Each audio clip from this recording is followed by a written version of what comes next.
Have you ever looked in the mirror and thought, when did I start feeling less like me? Maybe your reflection hasn't changed all that much, but inside, something feels different. Like your spark is a little dimmer. Maybe it's harder to get out of bed with excitement, or you second-guess yourself more than you used to. If that sounds familiar, you are so not alone. Aging brings wisdom, experience, and resilience, but it can also chip away at our confidence in sneaky ways we don't even notice at first. And here's the truth. It's often not aging itself that's the problem. It's the habits we keep, the beliefs we hold on to, and the things we keep doing that secretly rob us of our confidence over time. The good news? You have way more control over this than you might think. Studies show that simple, mindful shifts in our day-to-day lives can have a huge impact on our mental and emotional well-being. In fact, researchers at Harvard found that maintaining a sense of purpose and engaging in meaningful activities can significantly reduce feelings of depression and isolation in people over 60. That's empowering, right? In today's video, we're diving into the 4 surprising things many people continue doing after 60 that can quietly erode confidence. And trust me, stick around, because the last one might just be the one holding you back the most.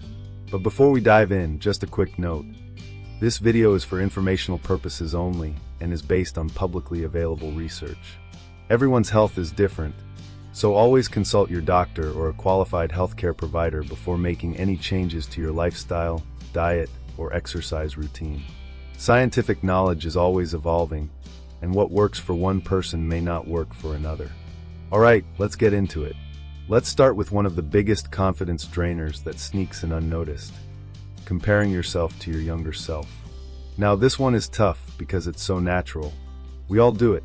We think back to our 30s or 40s, maybe even our 50s, and say, I used to be able to run 5 miles without getting winded, or I looked so much better in that dress, or I was sharper back then. But let me ask you this. Would you ever compare your 10-year-old self to your 30-year-old self and say, wow, I've really gone downhill? Of course not. You'd recognize that they were just different stages of life, each with their own strengths. But we don't offer that same kindness to ourselves as we get older.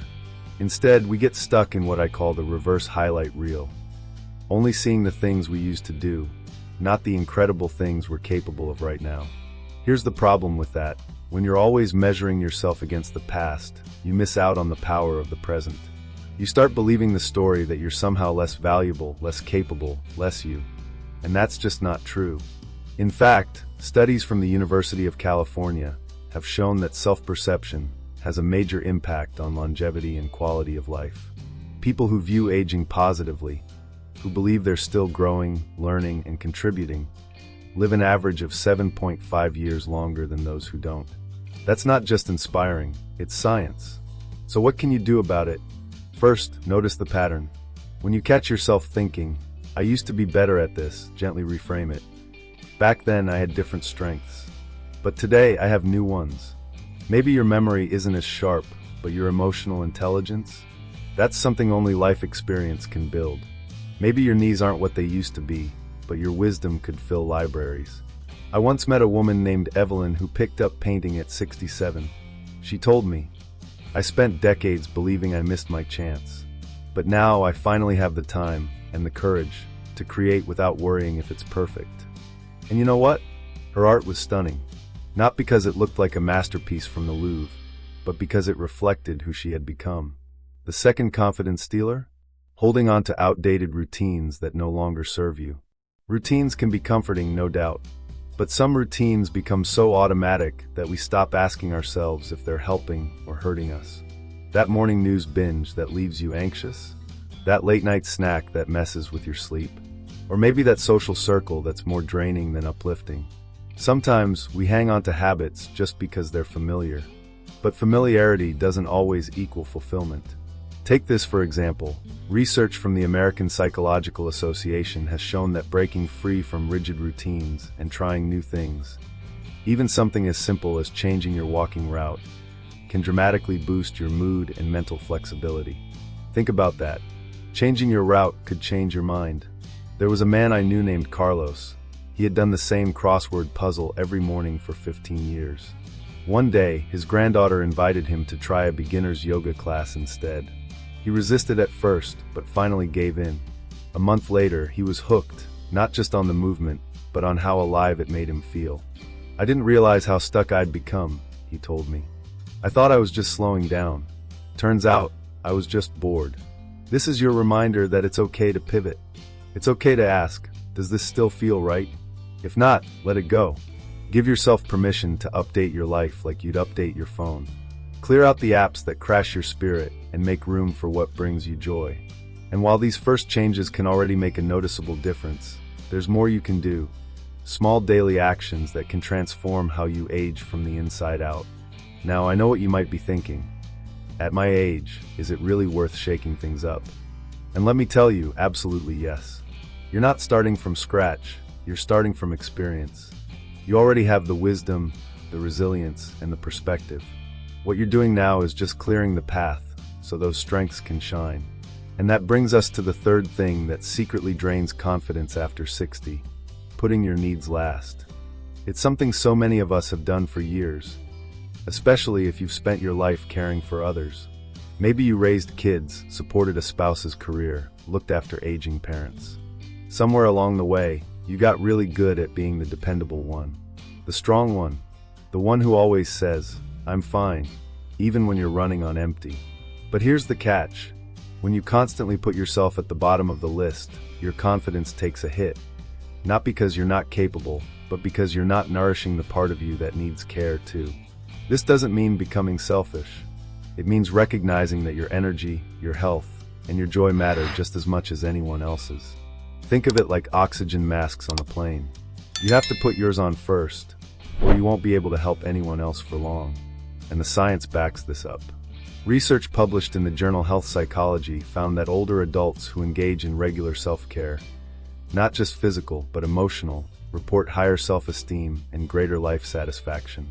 Even something as simple as setting aside 15 minutes a day for yourself can create a ripple effect across your entire mindset.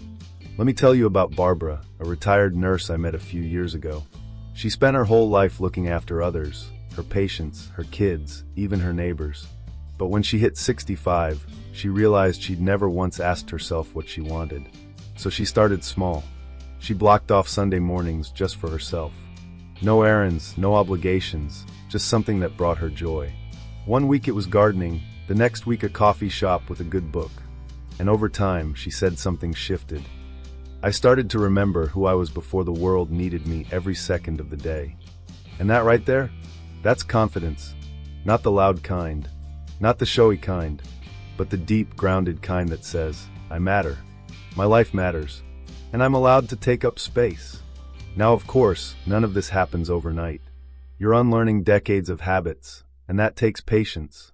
But it's worth it, because when you start showing up for yourself, the world starts to reflect that back. Alright, now let's talk about something that's a little trickier, but so important. Avoiding discomfort at all costs. This one's subtle. You might not even realize you're doing it. But as we get older, it's easy to start shrinking our world without even noticing. We say no to invitations because we don't know many people. We skip the class or the event because we're afraid of looking silly. We avoid new technology because it feels overwhelming. And before we know it, we've built a comfortable little box, and then we wonder why we feel stuck inside it. Here's the thing, confidence doesn't grow in comfort zones. It grows in those small, uncomfortable moments when you stretch yourself, when you try something new, when you risk failing, and do it anyway.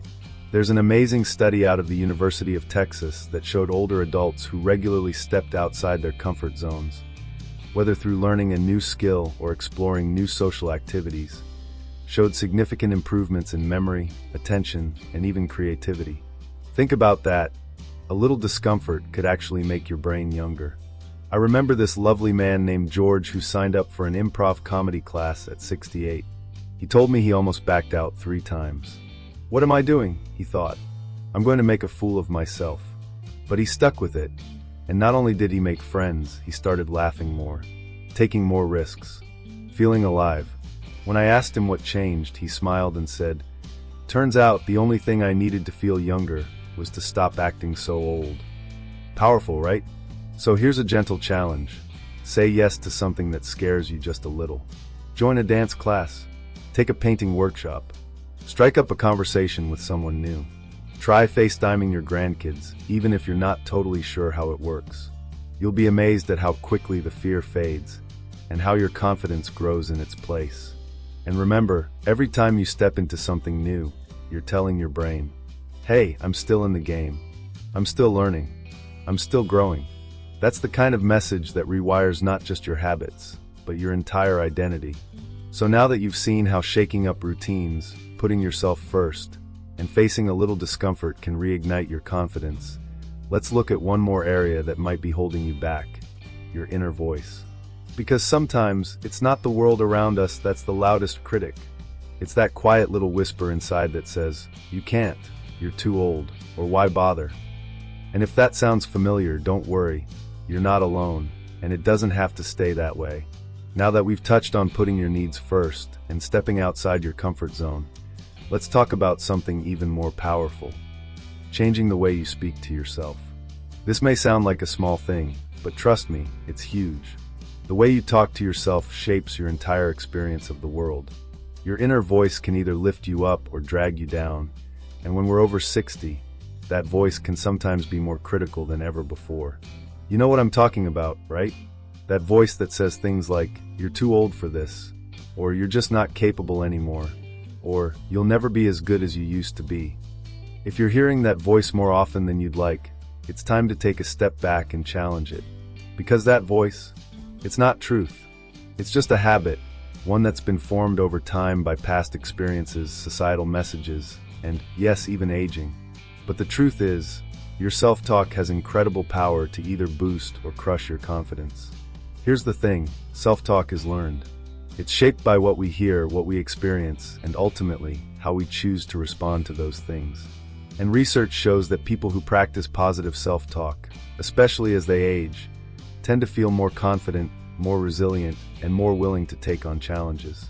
So if you catch yourself thinking, I'm too old for this, or I can't do it, try replacing that thought with, I'm capable. I've got this. I'm still learning. And it doesn't have to be perfect. Start with small changes. Instead of saying, I don't know how to do this, try, I may not know how, but I'm going to figure it out.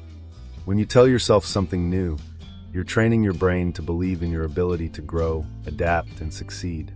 Over time, this will build your confidence in ways you can't even fully see yet. But I get it, it's not always that simple.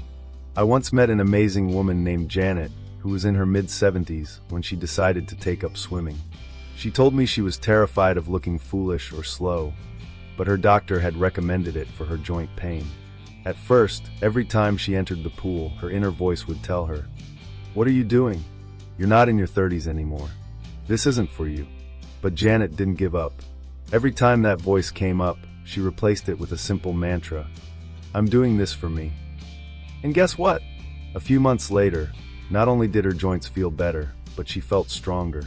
That voice that used to criticize her now cheered her on. And that's the kind of shift I'm talking about. You see, confidence isn't just about physical strength or looking a certain way.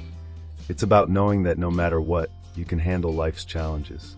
It's about seeing yourself as someone who is capable of learning new things, improving your health, and living with joy. But even with all this knowledge, there will still be tough days. And on those days, your mindset will be tested. That's why it's so crucial to surround yourself with the right people. Let's talk about the fourth thing that can quietly steal your confidence after 60: isolation. It's one of the sneakiest culprits, because it doesn't always look like loneliness.